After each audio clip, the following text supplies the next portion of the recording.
Halo, assalamualaikum warahmatullahi wabarakatuh, teman-teman.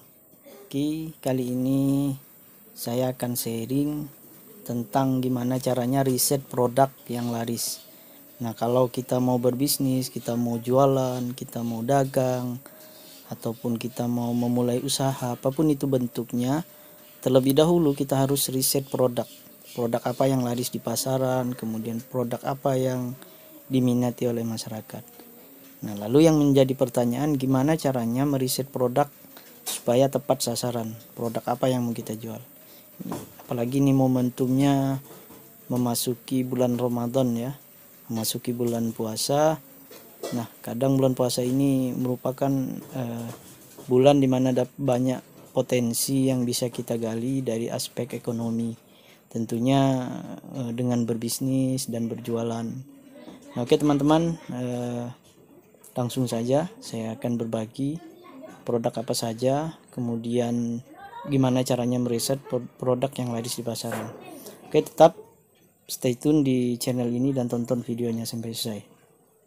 Oke, langsung saja. Nah, ini ada 4 komponen cara untuk ngeriset produk yang laris di pasaran. Yang pertama adalah tren produk.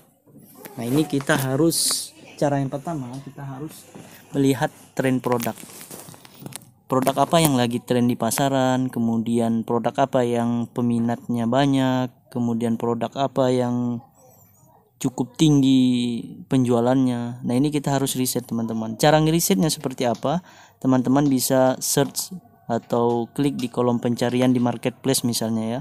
Itu ada Shopee, Lazada, kemudian Tokopedia, Bukalapak dan lain-lain, atau ada tools lain yang bisa teman-teman cek di Google. Itu cara ngeriset produk yang traffic search-nya, traffic pencariannya itu cukup tinggi. Nah, itu artinya produk tersebut lagi tren. Nah, ini menjadi peluang buat teman-teman.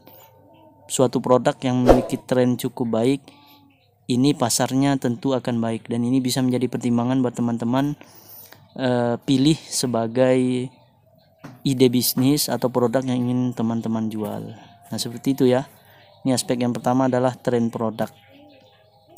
Kemudian selain tren produk itu market size. Nah, ini market size. Yang kedua, apa itu market size? Market size itu jangkauan pasar ya. Ruang lingkup pasar, atau kalau boleh kita sederhanakan kita sebut kolam konsumennya ya, masih luas, marketnya masih luas, pasarnya masih terbuka lebar. Nah, setelah tren produk kita ketemu, produk apa yang laris di pasaran, kita harus cari setelah produk itu memiliki tren, apa pasarnya masih bagus, apakah pasarnya masih memungkinkan, apakah peminatnya masih cukup banyak. Nah, ini market size, artinya keterbukaan pasarnya itu masih cukup luas. Jadi teman-teman masih punya peluang untuk terjun dalam kolam tersebut, kolam konsumen tersebut, menjadi bagian dari mungkin ada juga yang jualan dengan produk serupa, tapi karena market size-nya besar, teman-teman bisa masuk ke sini untuk ikut terjun dan cari cuan di produk tersebut. Nah, setelah pertama tadi tren produk, kemudian yang kedua market size. Nah, teman-teman, item yang ketiga adalah kompetitor. Kenapa kompetitor? Seperti apa kompetitor? Nah, ini kompetitor adalah pesaing kita ya.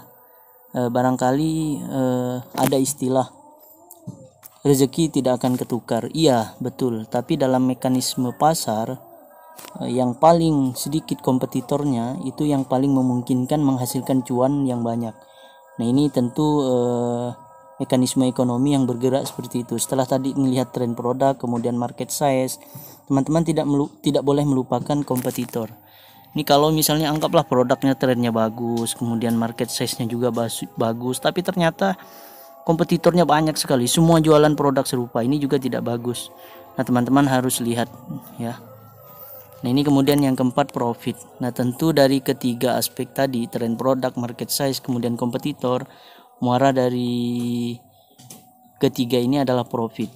Nah, pasti sudah barang tentu ketika teman-teman pengen berbisnis, pengen jualan, pengen dagang, tentu teman-teman pengen ngehasilin keuntungan, pengen ngedapetin profit.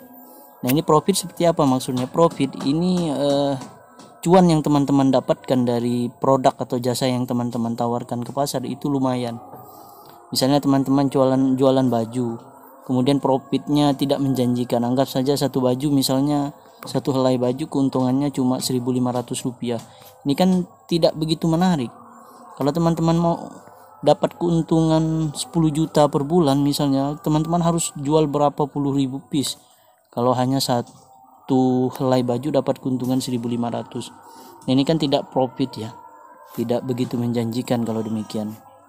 Ini keempat item ini harus menjadi perhatian atau 4 indikator riset produk laris. Oke ya teman-teman, tren produk, market size, kemudian kompetitor, dan yang terakhir profit. Oke, terima kasih teman-teman.